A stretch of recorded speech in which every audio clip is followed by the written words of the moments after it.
ஆசியாவிலேயே மிகப்பெரிய சிவன் கோவில் எது தெரியுமா? ஒரு சமயம் 4 வேதங்களும் சிவபெருமானுக்கு நிழல் தரும் மரங்களாக இருக்க வரம் கேட்டனர். சிவபெருமானங்களையும் மூங்கில் மரங்களாக இருக்க அருள் புரிந்ததோடு அவற்றின் நிழலில் லிங்க ரூபத்தில் அமர்ந்து கொண்டார். இதனால் இத்தலத்திற்கு வேணுவனம் என்கின்ற பெயர் உண்டாயிற்று.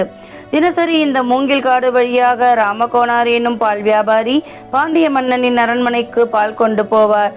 திடீரென ஒரு நாள் வழக்கம் போல அவர் பால் கொண்டு செல்லும் போது கல்லொன்று அவரது காலை தடுக்கி விடுகிறது. அதில் ராமகோனார் தடுமாறவே அவர் கையில் இருந்த பால் கல்லின் மேல் கொட்டி விடுகின்றது. தொடர்ந்து வந்த நாட்களிலும் இதுபோல் நடக்கவே ராமகோனார் பயந்தார். பாண்டிய மன்னனிடம் நடந்ததை சொல்கிறார் ராமகோனார். மன்னர் வீரர்களுடன் சென்று மூங்கில் புதர்களுக்கு நடுவே இருந்த அந்த கல்லை கோடரியால் அகற்ற முயன்றான். அப்போது கோடரி கல்லின் மேல் பட்டதும் அந்த இடத்தில் இருந்து ரத்தம் பீரிட்டு வந்தது. மன்னரும் வீரர்களும் பதற அங்கிருக்கும் லிங்கத்தை மூலவராக வைத்து கோவில் எழுப்பும்படி அசிரீரி கேட்டது. பாண்டிய மன்னனும் அதற்கேற்ப செயல்பட்டான். வெட்டுப்பட்ட கல்லிருந்த இடத்தில் கையால் மண்ணை அகற்றி பார்த்தபோது சுயம்புலிங்கமாக சிவபெருமான் காட்சியளித்தார். அவரையே மூலவராக வைத்து கோவில் எழுப்பினான் பாண்டியன். இறைவனுக்கு வேணுவனநாதர், வேண்டவளர்த்தநாதர், சாலவண்டீஸ்வரர், வேய்முத்தநாதர் என்று பல பெயர்கள் உண்டு. வெட்டுப்பட்ட லிங்கத்திற்கு ஆவுடையார் அமைக்கும் போது அதற்கேற்ப லிங்கம் உயர்ந்தது.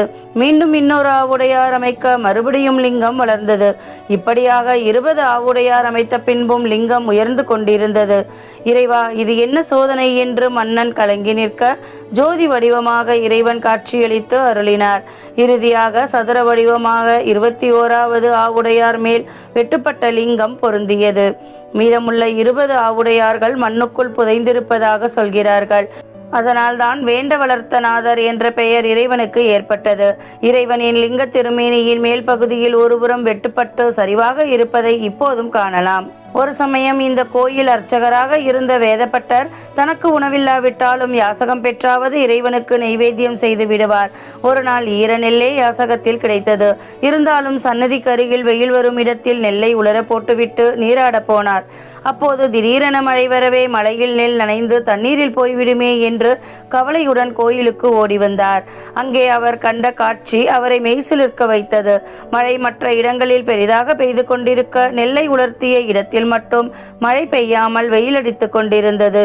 திருநெல்வேலியில் இருக்கும் நெல்லையப்பர் கோவில்தான் இத்தனை சிறப்புகளை உள்ளடக்கியது. இப்போதும் இந்த கோயிலின் தலைவிருட்சமாக மூங்கில் உள்ளது. ஆசியாவிலேயே மிகப்பெரிய சிவன் கோயில் என்ற சிறப்பும் இந்த கோவிலுக்கு உண்டு.